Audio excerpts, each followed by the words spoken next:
All Worcester combination and system boilers require their system pressure to be topped up with mains cold water at some stage throughout the life cycle of the boiler.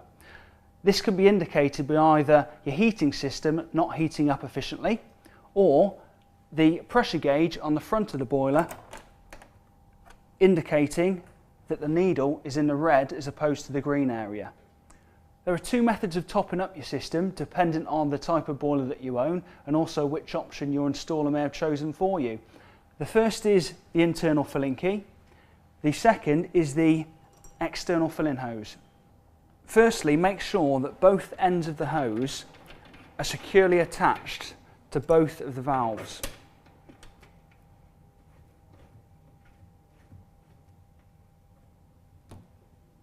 The hose should be located close to the boiler and in most cases normally beneath the kitchen sink. Before we begin to repressurise the boiler, however, make sure that your boiler is actually switched off. Dependent on how the installer has chosen to install the filling hose, there may be a valve at either end, such as this hose here, or a valve at only one end. Next, we need to open both valves to allow water to fill from our cold main into our heating system. You can actually hear water filling into the boiler there, and that tells us that the system is actually filling up. Continue to fill your system until the black needle begins to raise up, and we want to get that needle into the green area at about the 1.5 bar. What we then want to do is isolate the valve. Isolate the second valve if you have one.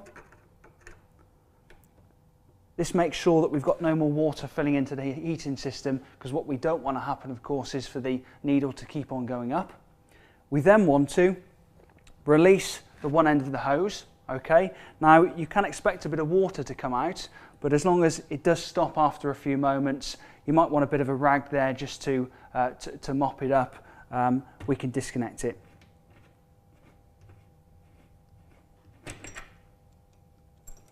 We can then replace our valve covers, and that's now done.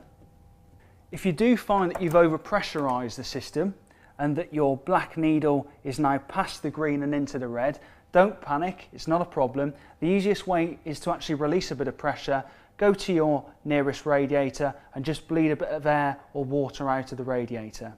If you'd like some more detailed instructions on how to follow this process, then please visit our website and you can print them off.